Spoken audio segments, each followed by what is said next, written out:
Главные события уходящего вторника, 16 декабря, в материалах наших корреспондентов. Это итоги дня. В студии Петр Васильев. Здравствуйте. Коротко о темах. Владимир Путин утвердил право мобилизованных на кредитные каникулы до 2026 года. Расскажем подробности. С наступлением холодов количество обращений с обморожением увеличивается. Наши корреспонденты узнавали, как не попасть в статистику. Замерзшая канализация, настоящий каток перед домом в столице. Жители деревянных домов все чаще жалуются на трудности зимой. Огонек под грифом повышенной опасности. Расскажем, как не ошибиться в выборе пиротехники на Новый год. В столице в 10-й раз запустили традиционную акцию «Елка добра». Благодаря ей дети из коррекционных школ, интернатов и детских домов получат подарки к Новому году. Участники СВО и их семьи теперь смогут воспользоваться кредитными каникулами до 31 декабря следующего года. Закон о продлении инициативы, истекавший 31 декабря этого года, подписал Владимир Путин. Программа начала работать еще в 22-м, и за все время ее существования было оформлено более 350 тысяч кредитных каникул на сумму свыше 140 миллиардов рублей. Напомню, льгота позволяет заемщику временно не производить платежи по кредиту или снизить их размер в случае сложной финансовой ситуации. Якутия, между тем, вошла в число лидеров по развитию общероссийского общественного государственного движения детей и молодежи «Движение первых» по итогам этого года. Республика выполнила установленные ключевые показатели по вовлечению детей и молодежи в мероприятия и проекты движения, что и было отмечено в ходе итогового заседания Координационного совета по развитию движения в регионе. В республике, к слову, продолжает реализовываться модель патриотического воспитания, которая охватывает общее, среднее, проф- и доп. Образование. В этом году патриотическими проектами «Движения первых» было охвачено более 79 тысяч человек. В деятельности движения задействовано свыше 21 тысячи наставников, вовлечено 5800 студентов среднего профобразования. С наступлением холодов количество обращений с обморожением конечностей увеличивается. Как уберечь части тела и не попасть в статистику, узнавала Вероника Таюрская. С начала декабря 43 человека обратились в ожоговый центр республиканской больницы номер 2 с признаками обморожения. 27 потребовалась госпитализация. Ежегодно за помощью к врачам обращается порядка 200 человек. Это не сухая статистика, а спасенные жизни. Медики сантиметр за сантиметром спасают пораженные части тела. Замерз. Скорая привезла сюда. А вы что-нибудь помните вообще? Нет, не помню. Врачи ожогового центра имени Василия Божидонова круглосуточно принимают пациентов с различными степенями обморожения. Наиболее серьезными считаются 3-я и 4-я стадии. Наступают серьезные некротические изменения в тканях. И если такой пациент находился длительно, то да, наступает необратимое изменение. И, конечно, в таких случаях, несмотря на все проведенное лечение, пациент теряет, скажем, сегмент какой-то, да, пальцы или там фаланги, там какую-то конечность, это совсем, когда очень глубоко и долго находился пациент на улице, то есть возможность при правильном оказании первой помощи, первой врачебной помощи, при условии того, что он незамедлительно поступит к нам, восстановить микроциркуляцию тканей, тем самым, скажем, пациент может избежать глубоких некрозов. Что стоит помнить при обморожении? В первую очередь нужно доставить пострадавшего в теплое место и дать теплое питье. Дальнейшие действия будут зависеть от тяжести повреждения. Первая степень – согреть пораженные участки кожи и наложить ватно-марлевую повязку. Вторая, 3-я и 4-я степени – исключить быстрое согревание, наложить теплоизолирующую повязку, вызвать бригаду скорой медицинской помощи. Что же нельзя делать при обморожении? Давать пить пострадавшему кофе и алкоголь. Растирать обмороженную часть тела снегом или жесткой тканью. Подвергать место отморожения тепловому воздействию. Растирать поврежденную кожу маслом, жиром или спиртом. Самостоятельно вскрывать пузыри и удалять некротизированные ткани. Врачи напоминают, первыми симптомами обморожения являются покалывание, побледнение и похолодание кожи, ограничение подвижности конечностей. В случае появления волдырей на коже необходимо немедленно обратиться в ближайшую больницу. Вероника Таюрская, Виктор Дичковский, Якутск. В Якутии остается нерасселенным порядка 154 тысяч квадратных метров аварийного жилья, в котором проживают порядка 8 тысяч человек. Для решения этой проблемы президенту предложено рассмотреть возможность финансирования в рамках нового нацпроекта «Инфраструктура для жизни». Кроме того, в регионе уже утверждена республиканская адресная программа по переселению граждан из ветхого и аварийного жилья, которая рассчитана до конца 2026 года. Буквально на этой неделе в Государственной Думе Российской Федерации данный законопроект должен быть рассмотрен. Он стоит в плане работы. И, наверное, более интересные вещи можем проговорить позже, когда закон примут или не примут. Да? Но в любом случае мы за то, чтобы этот законопроект был поддержан, потому что те цифры, которые сегодня еще раз подтвердил министр, они неподъемные для республиканского бюджета однозначно.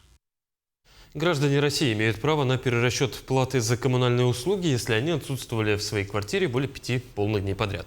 Это особенно актуально в период новогодних праздников. Об этом сообщили в Госдуме член комитета по строительству и ЖКХ Александр Якубовский. Перерасчет распространяется на услуги, которые рассчитываются по нормативу без индивидуальных приборов учета, такие как холодная и горячая вода, водоотведение и газ. Однако за отопление перерасчет не предусмотрен. Для получения перерасчета необходимо заранее уведомить управляющую компанию. Между тем, в Якутске жители деревянных домов все чаще жалуются на трудности зимой. В доме по адресу Дежнева, 81/6, люди ежедневно рискуют подскользнуться. Придомовая территория превратилась в самый настоящий каток из замерзших фекальных стоков. Причины коммунальной проблемы выясняла Даяна Федорова. Вот это все вытекло за вчерашний день. Вот опять же вот свежие ручейки совсем. 2 дома, 1 проблема. Уже 3-й год жители деревяшки Надежнева страдают от вездесущих фекальных вод. Вот все затоплено водой. Если крышку открыть, вот в пол трубы она затоплена вот. Староста дома Елена Бусел рассказывает, источник разлива до сих пор точно не установлен. Предположительно, вода поступает либо из септика, либо из квартир на 2-м этаже соседнего дома. До сих пор мы не можем понять, откуда вот этот весь разлив. Такое ощущение, как будто кран сорван, и вода льется и льется, льется и льется. День и ночь льется. В общем, я везде звоню, везде пишу, в общем, и толку нет никакого. В МУП «Жилкомсервис» ситуацию объясняют 2 возможными причинами. Либо жители превышают допустимый объем водопотребления и септик не справляется с нагрузкой, либо имеет место несанкционированный слив. Жильцы сливают конкретно с отопления. И, соответственно, показаний нету, и мы, получается, норма только 100 кубов идет в месяц. И, соответственно, вот соседние дома затапливаются. Совместно с управой округа коммунальные службы провели осмотр квартир с целью выявления протечек. Одна из них была обнаружена. Съемочная группа попыталась попасть в ту же квартиру. Мы хотим проверить сантехнику, унитазы. А кто вызывал? Ну, насчет соседнего дома, там проточка идет и заливает придомовую территорию.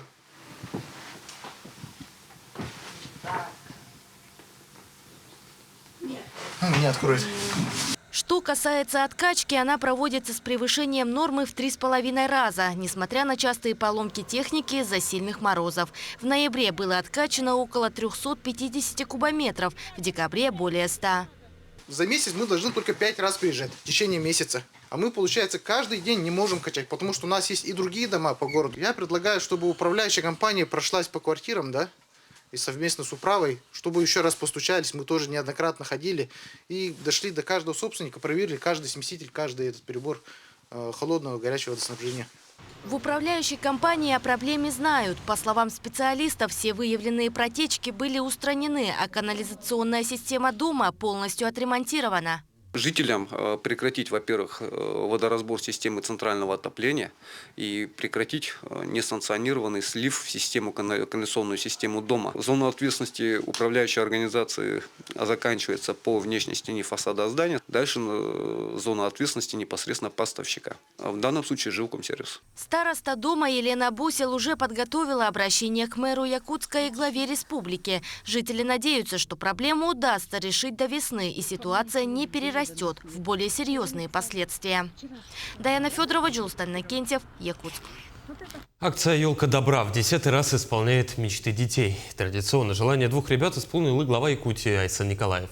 Это, как правило, запускает эстафету для участия в акции для членов правительства. О том, как подарить праздник нуждающимся детям, узнаем в сюжете далее.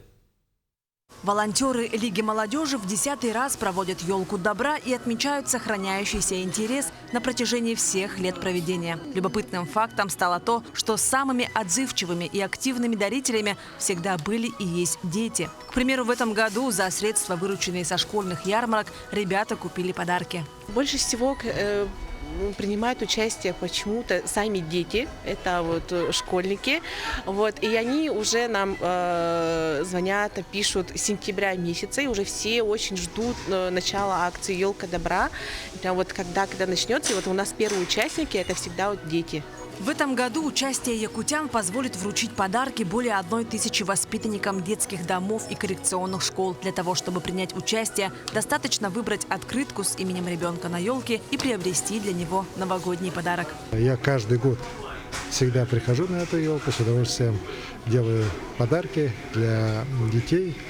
В этом году Жанна и Арсан. Вот попались их открытки, купил таких хороших роботов.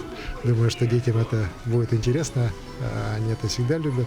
Ну и, конечно же, я, пользуясь случаем, хотел бы призывать всех делать добро в эти дни, дарить подарки друг другу, дарить подарки нашим детям. Точки расположены в 3 местах: в магазинах «Бубль», «Гумпа», «Кальвица» и «Дзержинского», а также в универмаге «Ленские столбы» в ЦУМе.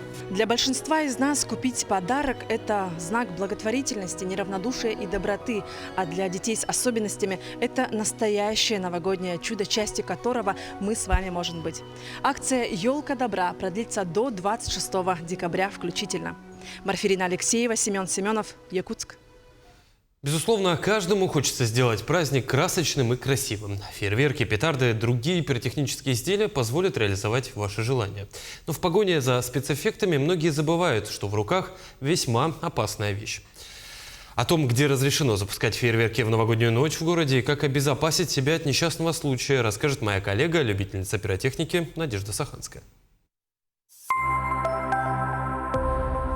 История фейерверков в России берет свое начало в 17 веке, когда царь Алексей Михайлович впервые организовал огненные забавы. Уже тогда их сравнивали с поцелуем любимой женщины, потому что обходится так же дорого и вызывает такие же неподдельные эмоции. Давайте разбираться. Основу фейерверков составляют пиротехнические составы – смеси горючих веществ и окислителей. Эти составы должны легко воспламеняться и ярко гореть. Поэтому фейерверки являются огнеопасными изделиями и требуют повышенного внимания при обращении с ними. Пиротехника, по сути, тоже взрывчатое вещество и способна натворить немало бед, если не уметь с ней обращаться. А правила безопасности очень просты и заключаются в следующем.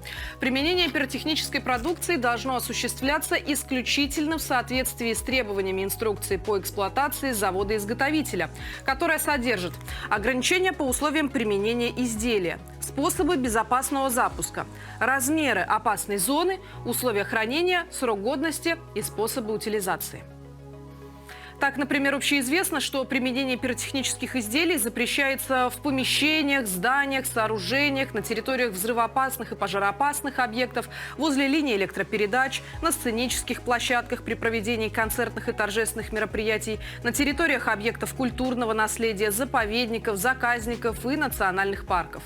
Не допускается применение изделий с истекшим сроком годности, следами порчи, без инструкции по эксплуатации и сертификата соответствия, либо декларации. Надежно закрепите пиротехническое изделие в вертикальном положении с землей, снегом или обложите камнями, чтобы во время работы оно не опрокинулось. Помните, за исключением бенгальской свечи и хлопушки, все остальные работающие фейерверки держать в руках нельзя. Кстати, в Госдуме решили, что полного запрета запуска фейерверков на Новый год не требуется. Нужно лишь четко прописать, в каких местах их можно использовать. Однозначно, что в центре города нельзя. Также не стоит это делать в густонаселенных районах, где находятся многоэтажки, так как выстрел фейерверка может залететь на балкон. В Якутске и пригородах уже давно есть официально разрешенные места для запуска фейерверков. И в каждом округе своя площадка. В автодорожном округе разрешены районы ДСК и птицефабрики, в Октябрьском озеро Кулаковского, в Промышленном улице 50 лет Советской армии, в наслегах Тулагина-Кильдямском и Хатасском, протоки Лены и озера вроде Наджилы и Джугудай. В Магане, озерах и Мустах, в Кангаласы, УДК Горняк. Конец года – это время повышенного нервного напряжения. Вместе с батареей салютов хочется отпустить стресс, который накопился за 300 с лишним дней, и войти в следующий год с планами на будущее. Тем не менее, специалисты советуют воздержаться от запуска салютов и фейерверков, чтобы позаботиться о психическом здоровье тех, кто вернулся с мест военных действий. Отличной альтернативой шумным, но в то же время завораживающим залпом петард могут стать бенгальские свечи и классические хлопушки. Их как раз в помещении использовать можно, при условии, что комната хорошо проветривается и делаете вы это не над праздничным столом. Всякое бывает. Не стоит давать бенгальские свечи детям, так как они могут обжечься. Хлопушки можно доверить ребенку старше 10 лет только после того, как вы поясните ребенку, как правильно держать хлопушку в руке и пользоваться ею. И вот еще что. Уничтожают фейерверки, поместив их в воду на срок до 2 суток. После этого их можно выбросить с бытовым мусором. Надеюсь, что соблюдение этих несложных правил позволит избежать неприятностей в новогодние и рождественские праздники и сделает их счастливыми и радостными. В школах и детских садах Якутии планируется значительно увеличить долю местных продуктов питания. К 2029 году этот показатель должен достичь 60% в муниципальных закупках и 45% в государственных. Такое решение было принято на заседании Координационного совета при главе республики по обеспечению качества и безопасности пищевых продуктов. Как сообщил первый заместитель министра образования и науки, увеличение будет происходить поэтапно. Параллельно при этом каждый район и городской округ разработает собственный стандарт качества школьного питания. Алданский политех тем временем подводит итоги юбилейного года. В 25-м в техникуме произошли кадровые изменения, что отразилось на методах и направлениях работы образовательного учреждения. Подробности у Руслана Павлова. Новая модель подготовки кадров в системе среднего профессионального образования, которая законодательно была закреплена в июле этого года, уже приходит на места. В частности, из нового, или точнее сказать, из советского забытого старого, предлагается активное участие работодателей в разработке образовательных программ, практическом обучении и оценке выпускников, не только в СУЗах, но и в школах. В Алданском политехникуме, или кузнице кадров, как называют его в Якутии, состоялась презентация производственных классов. В таких мастерских студенты не в теории, а на практике приобретают прикладные навыки будущей профессии. В рамках единой президентской субсидии, называется «Мастерские Дальний Восток», в конечном итоге к этому стремились благодаря совместной работе с Министерством образования и науки Республики Саха-Якутия. Вот вошли в систему, получили деньги на обустройство 3 мастерских. Это ремонт горного оборудования, маршейдерское дело и ремонт легковых автомобилей. Вот к 95-летию запустили эти мастерские. Справедливости ради стоит отметить, что подобные мастерские по некоторым направлениям в Алданском политехникуме имеются, но расширение площадок способствует готовить специалистов без отрыва от обучения в симбиозе теории и практики. Для ребят это хорошая практика, они подготовятся сразу уже к производству, то есть они придут и не будут стоять, смотреть, что это за машина, как она работает, они уже будут знать, что это конвейер. Это работа этого конвейера, значит, где у них опорные ролики, где натяжные барабаны, где механизмы. Все это они будут уже знать. Тесное сотрудничество с местными промышленными предприятиями позволяет устраивать студентам практику на производстве и вводить новые дисциплины в образовательный процесс. Со следующего года в техникуме планируется открытие направлений по подготовке специалистов для железнодорожной отрасли. Выяснилась ситуация, что много девятиклассников хотят учиться по железнодорожным специальностям, но не очень хотят уезжать в какие-то другие места, допустим, Хабаровск или там тот же Бестях, поэтому встретились с руководством акционерной компании, нашли общий язык, и в следующем году планируем открыть 2 группы именно по железнодорожным профессиям. Соглашения о сотрудничестве были подписаны с железнодорожниками и постоянными потребителями профессиональных технических кадров золотодобывающими предприятиями района. Напомним, что в начале своего пути техникум был горным, а через несколько лет из его стен начали выпускать специалистов для других отраслей промышленности республики. Чем сильны всегда были традиционно те образовательные организации, которые возникали рядом с реальным сектором экономики, это как раз пример Алдана и Алданского политеха, что здесь Алданский политех, он способствовал появлению новых отраслей, появлению новых предприятий, стабильному обеспечению их кадрами.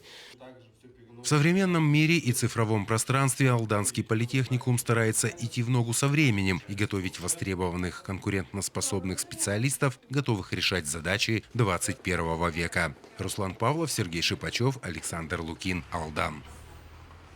Главное отстреляться. В Якутске стартовало первенство республики по стрельбе из лука. За медали в блочном и классическом луке поборются подростки до 18, а также юноши и девушки до 21 года. Впрочем, на кону стоят не только лавры победителя, но и путевка на другие зимние старты. Подробности знает Сарглана Неустроева. В ряд стройной вереницы протянулись участники зимнего первенства по стрельбе из луков. В этом году соревнования собрали 245 участников из 17 районов и муниципальных образований Якутии. Стреляют на расстоянии 18 метров. Диаметр самой маленькой мишени, так называемой десяточки, достигает всего 4 сантиметров. Первый день соревнований посвятили квалификационным раундам, в ходе которых предстоит сформировать рейтинговую таблицу. Войдут в нее лишь 32 спортсмена, и именно им предстоит побороться за золото первенства. Завтра у них начинаются спарринги, то есть уже будут друг с другом по парам разделяться и встречаться в сетах. Например, завтра мы начинаем с 1/16 части финала. Это 32 спортсмена берем в каждой возрастной группе. Потом 1/8 будет, это 16 человек остается. Потом 1/4, 1/2 и финалы. При этом предугадать победителя невозможно. Явных фаворитов здесь нет. Все потому, что стрельба из лука привлекает все больше желающих. Если раньше топовых спортсменов выпускали старейшие школы стрельбы в Горном, Чурапчинском и Татинском районах, то сегодня география победителей растет. Например, вот Алексеев Илья, никто не ожидал, что он вот так может стрелять. А он уже несколько раз выигрывал первенство республики. Вот с Алдана парень, да? Участвует 16-летний Илья и в этом первенстве. Он, между прочим, в этом году выполнил норматив мастера спорта. Илья признается, каждым соревнованием он подходит спокойно. Волнение – это то, что не может позволить себе ни один лучник. Я спокойно просто стрелял, да и все. Это очень важно. Потому что если ты будешь очень много думать, там, волноваться, у тебя очень плохо будет лететь стрелы. За очками не гнаться там. Ну и все. Чтобы стрелять просто, чтобы нравилось. Но за такой уверенностью стоит большой, ежедневный и кропотливый труд. Об этом не понаслышке знает тренер и отец участницы Олимпийских игр в Лондоне Кристины Устиновой Владимир Тимофеев. Наши дети могут дойти до Олимпиады. Так у нас развитие стрельбы развивается, талантливых детей много очень, надо просто работать. Однако не будем забегать вперед. Пока спортсменам надо дойти до вершины регионального первенства. Затем чемпионата Якутии, который пройдет с 25 по 28 декабря в спортивном комплексе «Берген» в Горном районе. А там, глядишь, выстрелишь и на Олимпийских играх. Сарглана Неустроева, Виктор Дичковский, Якутск. Таким был этот день глазами наших корреспондентов. Ну а я с вами прощаюсь. До встречи.